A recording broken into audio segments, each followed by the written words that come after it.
Seabra, tudo bem? Boa noite, Diego Pérez, da Rádio 102 FM de Bragança. Seabra, o Bragantino competiu no primeiro tempo, abriu o placar, mas pelo que foi o segundo tempo, dá para dizer que a atuação da equipe, a postura do Bragantino contra o Palmeiras nesse segundo tempo, de certa maneira foi vergonhosa? Como você define essa goleada sofrida pelo Palmeiras? Bom, competiu realmente no primeiro tempo, teve oportunidades, esteve muito perto de sair vencedor do primeiro tempo. Acho que a gente pode fatiar o segundo tempo também. Existem circunstâncias no segundo tempo, né? Então, se você vê o início do segundo tempo, acho que a gente volta anulando os problemas que o Palmeiras nos causou e ainda jogando. Até os 10 minutos do segundo tempo, a gente estava fazendo um jogo do mesmo nível do primeiro tempo, ou talvez até um pouco mais ajustado, né? E aí a gente sofre o gol aos 12 minutos numa sequência ali de bolas paradas, escanteios, né? Entendo, em percepção de campo, que teve uma falta no Ramires antes que não foi marcada e aí gera o primeiro escanteio que gera todas as situações. A gente sabe da força do Palmeiras na bola parada, nas disputas, rebote, segunda bola, eles acabaram fazendo o gol nesse momento e a gente, inclusive, chegou a cogitar fazer a primeira substituição, ela já estava pronta antes do escanteio, mas como o Barbosa tem um papel importante nas bolas paradas, a gente segurou a troca, mas o Mosqueira já estava pronto para entrar. O que a gente percebia era o Palmeiras começando a atacar de forma mais aguda e mais aberta, e as possibilidades de explorar contra-ataque iam passar a ser interessantes, né? Mesmo sofrendo gol, resolvemos optar por seguir com a alteração. E a equipe, depois desse segundo gol, ela sente um pouco o segundo gol. Ela está organizada, mas ela perde um pouco da proatividade, da capacidade de jogar, e o Palmeiras, por sua vez, cresce no jogo, né? A gente tem, depois, uma série de situações que aconteceram no intervalo de espaço de tempo muito curto no jogo. Muito curta no jogo, né? Juninho é um jogador que faz muito tempo que não joga 90 minutos, vinha fazendo um jogo muito bom tecnicamente, mas vinha mostrando já uma dificuldade para preencher os espaços, para fazer as transições, que é normal, né, numa situação dessa, num jogo de alta intensidade, e até por uma questão de bom senso e entendendo que é um processo de retorno ao nível normal dele, a gente optou pela colocação do Praxedes ali.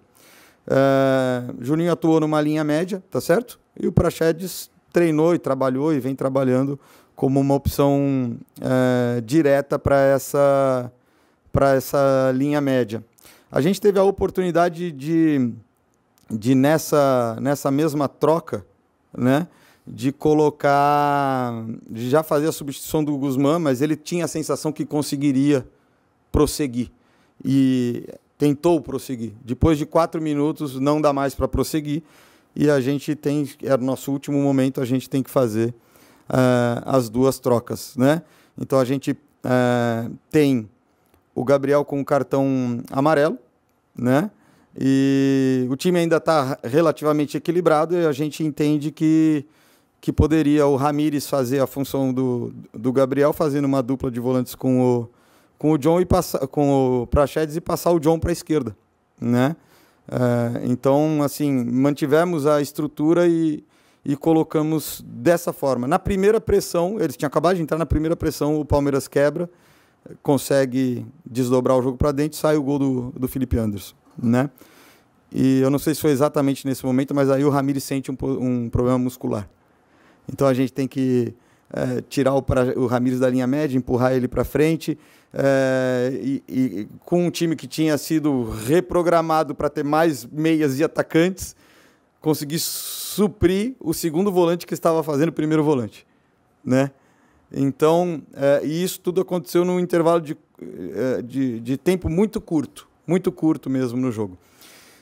E aí a equipe, aí sim, acho que diante de todo esse cenário e sabendo da força do adversário, das substituições do adversário que estava entrando, em alguns momentos poderia ter apresentado um sentido de emergência defensiva maior. maior. Mas ficou no meio do caminho. Estou perdendo de 2 gols, quero pensar em atacar e acho que... acho não, ficou nítido que nós ficamos muito expostos, mas por uma falta de trabalho coletivo e de entender que quando você tem um jogador a menos no campo, todo mundo tem que se dedicar, todo mundo tem que se doar em dobro. E o Ramires estava mancando e, enfim, a gente acabou ficando muito exposto nesse sentido. Então, foi um cenário que acabou fugindo do controle, né? E fugiu do controle contra um adversário que não vai te perdoar, contra um adversário que é muito qualificado. Então, a gente sabe, é muito difícil para o jogador quando está no campo. Às vezes você faz uma alteração de posição de estrutura, demora um tempo para adaptar. Em função das necessidades que aconteceram nesse momento, foram 2 reajustes em muito pouco tempo, sendo que envolvendo aí o terceiro gol, que acho que jogou o nosso time um pouco mais para baixo moralmente, e coletivamente o time não teve a clareza dentro do campo de que precisamos suprir a falta de um jogador que não está em condição de competir, com todo mundo defendendo mais, né? E termine competindo, que termine 3-1 o jogo, dá certo ou não? Né? Então, acho que é uma lição importante. Acho que ela tem que ser colocada. A percepção, a comunicação e a troca de ideia dentro de campo tem que acontecer. A gente sabe que numa arena como essa é muito difícil a comunicação do campo para o gramado ser efetivo o tempo todo. Os jogadores já estão cientes disso e a gente tinha um jogador dentro do campo sem condição de competir de uma maneira igual e nem todos que estavam no campo perceberam isso. Quer dizer, então você vai ser penalizado. E é isso que a gente viu. Então, eu não acho que seja vergonhosa, porque eu não acho que faltou caráter, eu não acho que faltou dedicação. Eu acho que tem outras competências aí, né? Um sentido de emergência, uma comunicação mais assertiva, e aí a gente ficou exposto. É claro que quando você está num final de jogo, você está exposto e o adversário está criando chance atrás de chance e convertendo em gols, você tem uma sensação, né, muito ruim, muito negativa, nesse sentido de que a equipe está exposta, você está exposto, o trabalho está exposto, mas quando a gente fala que é uma coisa vergonhosa, parece que faltou vergonha para quem trabalhou, para quem preparou o jogo, para os jogadores. E isso eu posso te garantir que não faltou, e eu acho que é um termo pesado demais, embora eu entendo o sentimento de estar vivendo esse momento do jogo, né, e ter esse sentimento.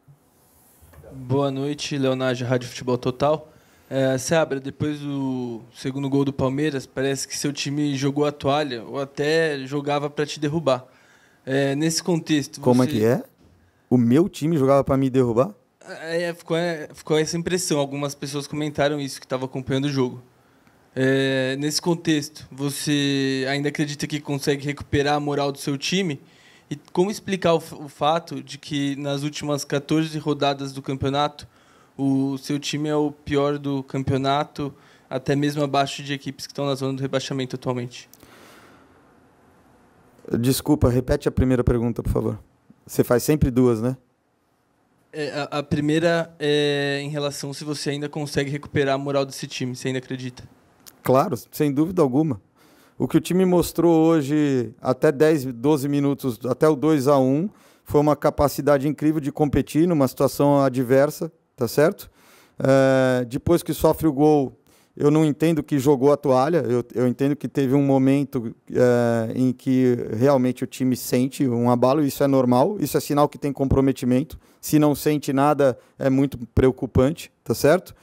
E acho que a minha resposta anterior, ela complementa muito bem isso. Acho que não foi uma questão nenhuma de comprometimento ou de envolvimento, mas algumas coisas que faltaram dentro do campo para a gente lidar com um cenário de já ter feito as substituições, ter jogadores de característica ofensiva no campo e ter o jogador que seria o nosso primeiro volante sem condição física, porque ele estava com incômodo muscular.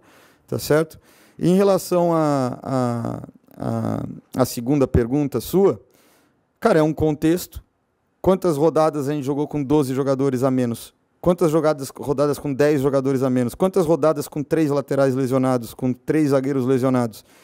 E aí é o que eu falo sempre, não é o cara voltou, ele está pronto, é um processo até ele atingir o nível que ele atingiria. Agora você pega, por exemplo, do Ceará para cá,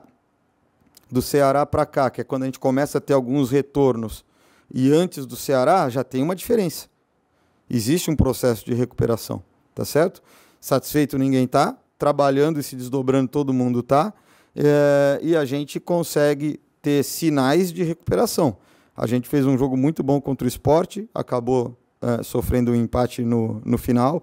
Com um homem a mais contra o Grêmio, a gente fez tudo o que a gente tinha que fazer. A gente fez um jogo bom com o Fluminense, a gente fez um jogo abaixo com o Botafogo. Nós também tivemos problemas de indisponibilidade de jogador.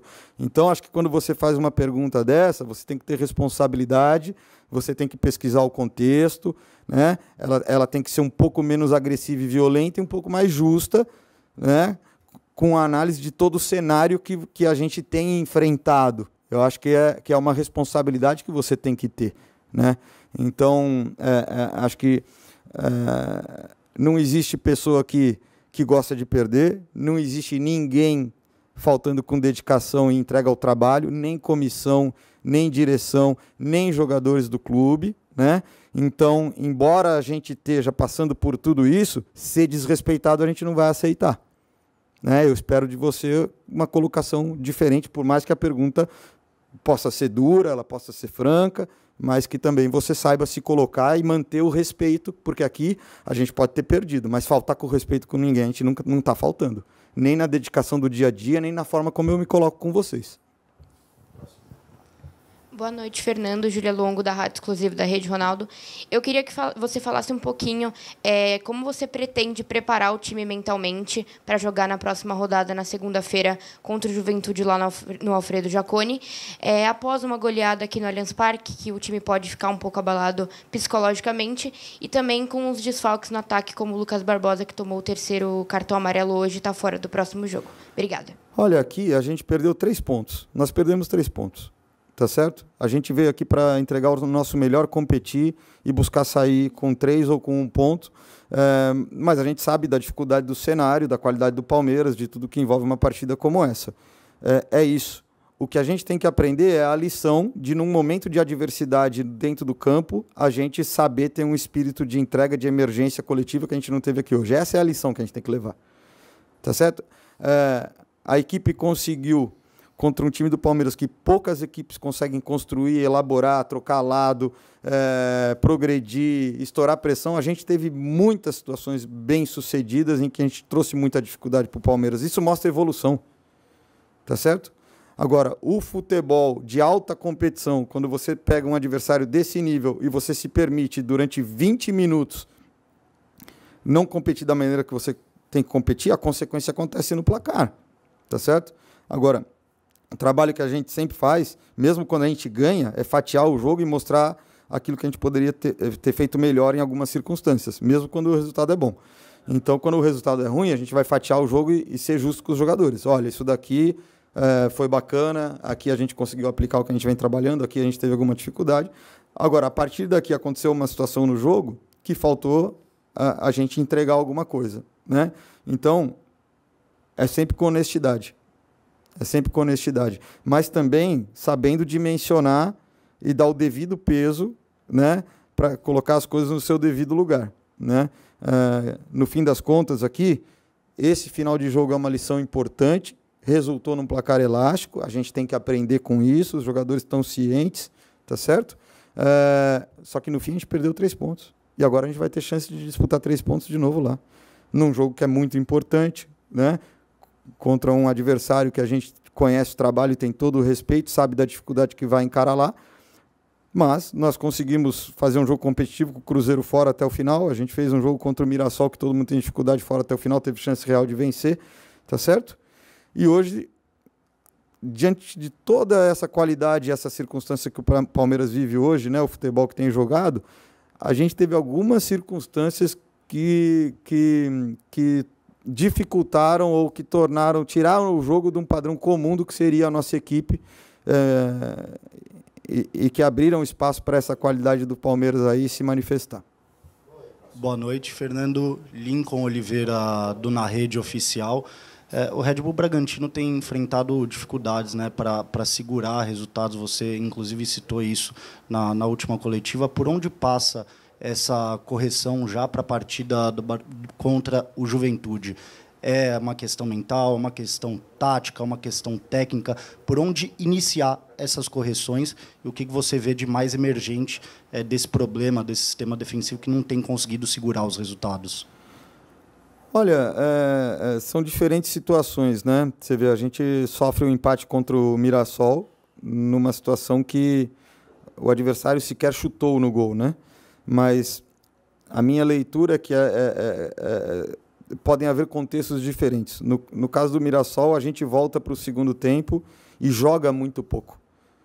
Acaba ficando muito preocupado em garantir o resultado de 1-0 e deixa de construir, deixa de atacar o Mirassol. E aí, quando isso acontece, você permite muito volume ofensivo do adversário. E lá foi isso que aconteceu. Quer dizer, de tanto defender em bloco baixo, uma hora alguma bola poderia ter uma sobra dentro da área, qualquer fração de segundo, uma antecipação de um atacante, um cruzamento, e acabou acontecendo aquela jogada, né? Logo que a gente sofre o gol, a gente volta a jogar, a gente cria as melhores chances a partir do gol naquele momento. Então a lição naquele dia é muito claro, assim, a gente tem que saber ler os momentos do jogo, e quando tem muito jogo para jogar, a gente precisa jogar futebol. A gente deixou o trabalho do Mirassol, que era defender a gente e atacar a gente, mais simples, porque o único trabalho deles era só atacar a gente. Tá certo? E aí eu entendo que a equipe evoluiu nesse sentido, porque a gente faz 1-0 aqui e continua jogando. Claro que tem momentos que o Palmeiras pressiona, tem sequência de bola parada, faz as suas ações ofensivas, mas a gente volta no segundo tempo jogando também. Então, o que aconteceu hoje aqui é algo que a gente sabe, é um ponto forte do adversário, a questão de bola parada, rebote de bola parada, e a gente competiu bastante na jogada, né? Acabamos sendo superados nesse sentido. A nossa ideia era continuar com a equipe jogando para ter que defender menos. E os jogadores tinham muita clareza disso. Se você vem aqui, fica encolhido num bloco baixo contra uma equipe que tem repertório de último terço, que tem uma bola parada com essa qualidade, vai ser muito difícil você conseguir ter um resultado positivo. O que a gente tinha que fazer para ter um resultado positivo aqui era atacar o Palmeiras e gerar dificuldade defensiva para o Palmeiras, que foi o que a gente fez, né, durante boa parte do jogo. Acho que depois que a gente sofre o segundo gol, a gente diminui um pouco esse volume, tá certo? Ainda tem alguns momentos que a gente consegue sair, construir, usa o Borbas com longa, ele consegue pôr no John, a gente consegue associar por dentro, mas essa capacidade foi se perdendo ao longo do segundo tempo também por causa de tudo isso que a gente passou. Você não fica com um jogador a menos só para defender, você fica também para atacar, tá certo? Então, e à medida que isso foi se arrastando ao longo do jogo, o domínio do Palmeiras foi aumentando. Então, acho que, claro que a gente tem questões defensivas sempre que a gente precisa trabalhar e melhorar, mas eu acho que é um todo, né? Uma das melhores formas de você se defender é estar obrigando o seu adversário a se defender. Seja porque você está tendo presença de último terço, porque você está quebrando pressão do adversário, ou porque você está tendo conservação de posse de bola, né? Então, acho que passa por tudo isso. E os gols que a gente tem sofrido, acho que varia de acordo com o cenário um pouco, né? O empate que a gente sofre com o Cruzeiro lá é um final de primeiro tempo, também última bola, né?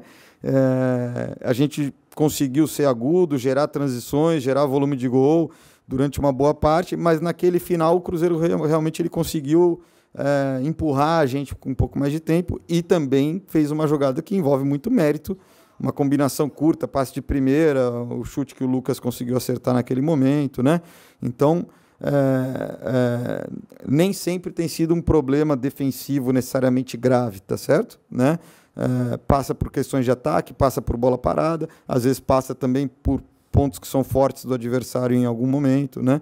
Mas de uma forma geral, se a gente conseguir ter mais domínio ofensivo sobre o jogo, a gente diminui essas possibilidades de estar sempre com a nossa área muito cheia, com muita presença do adversário. Fernando Seabra, Boa noite, Diego Fernandes, Altiora TV. Queria que você fizesse uma análise de todo o seu trabalho à frente do Bragantino. No dia 31 de outubro, você completa um ano à frente do time.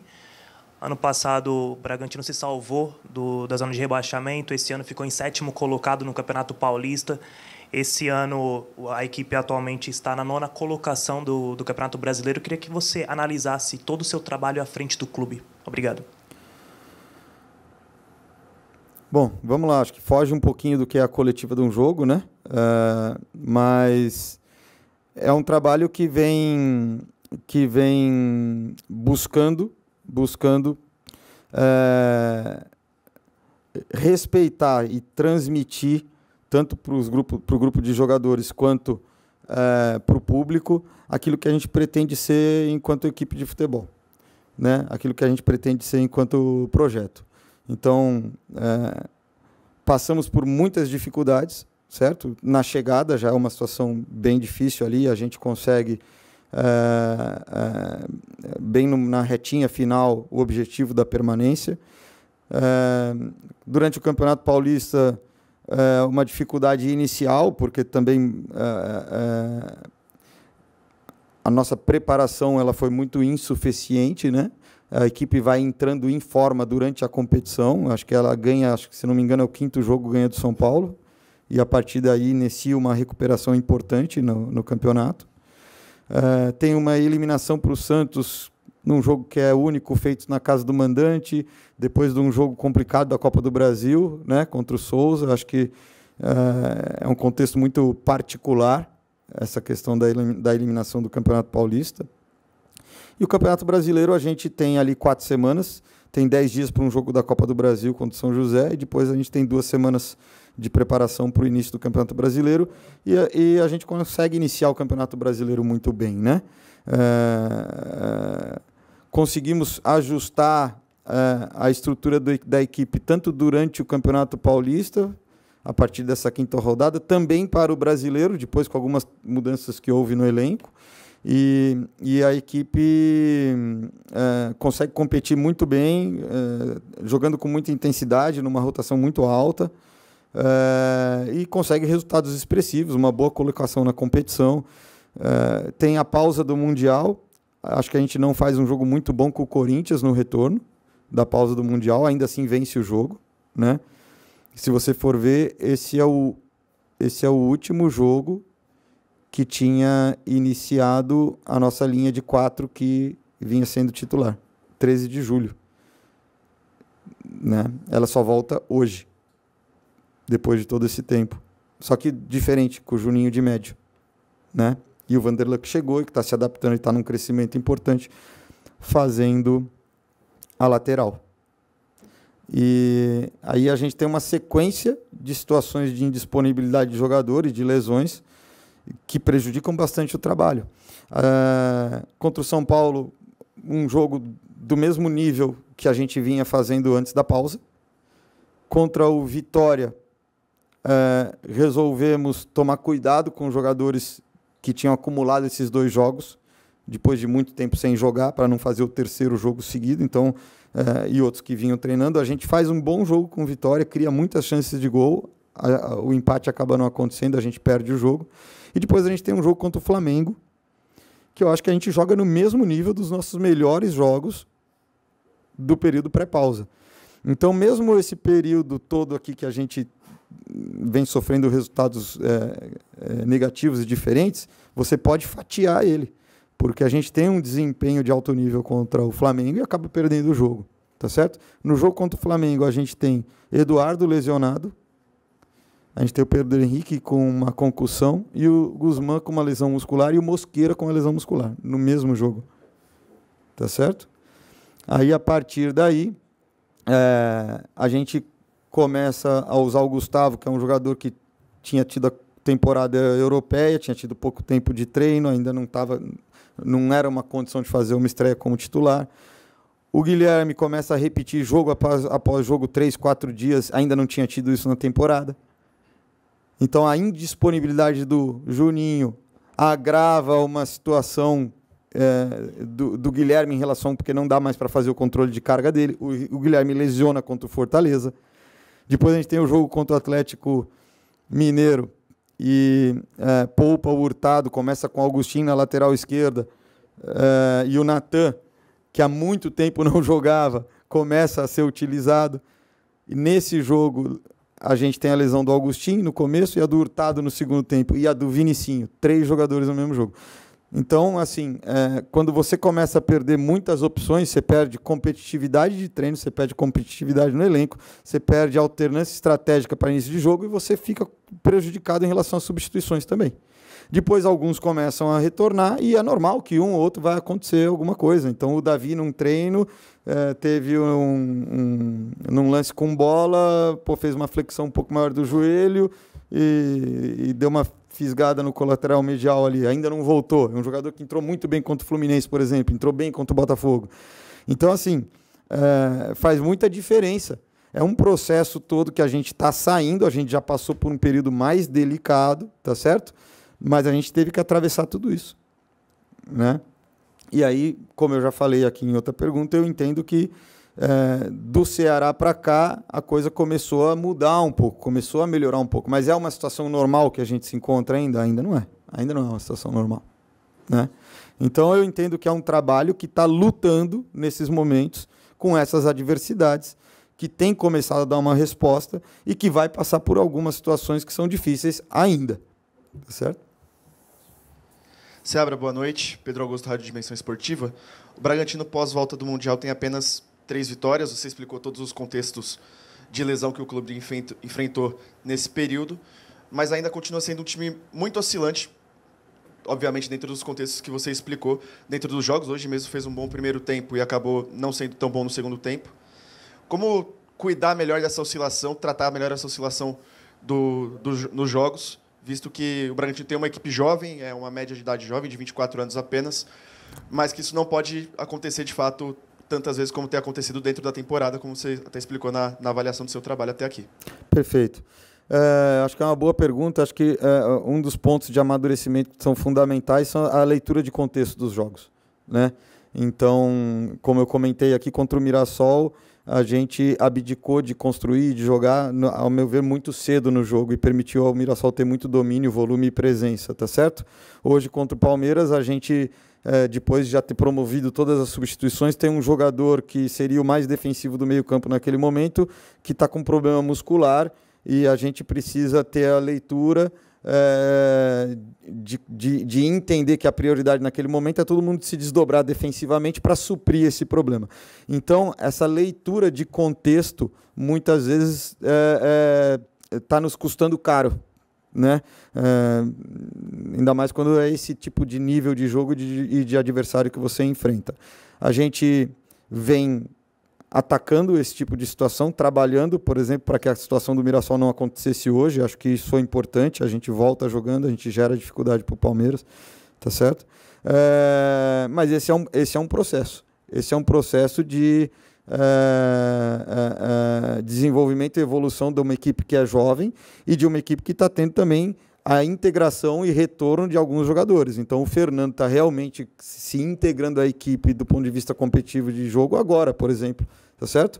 Isso aconteceu com o Vanderlan a partir do Ceará durante um período. E agora ele está mais consistente e com mais domínio das nossas dinâmicas. Então, precisamos seguir trabalhando, precisamos seguir conscientizando e potencializar dentro de campo que haja essa leitura e comunicação ali de dentro, porque é importante que uma equipe que joga uma competição como o Brasileiro da Série A tenha autonomia para saber se comportar de acordo com esses diferentes cenários que se apresentam a cada jogo.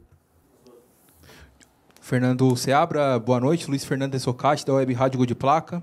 Seabra, você que já foi treinador da base, queria que você fizesse uma análise sobre o amadurecimento do John John. John John que foi revelado pelo Palmeiras, não teve uma boa passagem no momento que ele subiu ao profissional, mas no Bragantino é uma das principais peças. Se a gente pegar o recorte dos últimos 10 jogos, ele teve 7 participações em gols, com 5 gols e 2 assistências. Muito obrigado. Essa é uma excelente pergunta, né? porque é um jogador que vem numa crescente futebolística muito grande. Eu acho que, primeiro, isso diz sobre a pessoa que ele é. Ele é muito dedicado, ele é um jogador que trabalha muito bem no dia a dia e gosta de aprender, gosta de ouvir feedback, informações, é aberto ao aprendizado, né? É aberto, ele tem desejo de se tornar cada vez melhor, né? É um meia interessante para o futebol brasileiro, porque é um meia que tem muito drible, né? Ele tem muito desequilíbrio de 1 contra 1. É um jogador inteligente também em primeiro toque, em controle orientado, e que vem trabalhando aspectos que são importantes para que ele atinja um nível cada vez maior também. As leituras defensivas, os momentos de pressionar, a intensidade de pressão, e algumas coisas que podem ser decisivas no jogo, como as trocas de ritmo para invadir a área adversária, a capacidade de definição de média e os tempos com bola, os tempos de conduzir, os tempos de passar. Então, ele está muito aberto e ele tem evoluído muito em todos esses sentidos. A gente espera que ele continue assim, entende que ele tem uma margem ainda maior de evolução. E, sem dúvida, é um jogador que ainda é jovem e que ainda, pelas qualidades futebolísticas que reúne, mas principalmente pelas pessoais, o copo dele ainda vai encher mais. Seabra, boa noite. Kim do Portal Futebol Interior. Aproveitando a pergunta do amigo, sobre o John John, ele chegou a dizer que o Palmeiras joga aqui com a arbitragem a seu favor. Você conseguiu ver alguma coisa nesse sentido aqui hoje, ou prefere manter o foco no trabalho técnico mesmo, no desempenho da equipe dentro de campo? Não, eu acho que não teve nada decisivo do ponto de vista da arbitragem. Acho que a gente tem que ter um equilíbrio, mas eu também entendo o sentimento dos jogadores com algumas questões de aplicação de critério. Então, o Andreas chutou uma bola depois do apito e não tomou o cartão amarelo. O Gabriel tomou o cartão amarelo. Aí, na hora que eu vou tirar um volante para pôr o time para frente, quem eu vou tirar? O que tomou o amarelo. Então, são coisas que também interferem com a situação do jogo. Na minha visão, no campo, e eu falei com o André, quarto árbitro, no momento que aconteceu, teve uma falta no Ramires, no lance que gera o primeiro escanteio do segundo gol, que não foi dada, né? Então, assim, esse tipo de percepção das coisas pequenas que acontecem no campo, pode ser que os jogadores tenham sentido algo dessa forma, mas acho que nos lances cruciais, nos lances importantes do jogo, foi uma arbitragem justa, honesta e que a gente respeita bastante.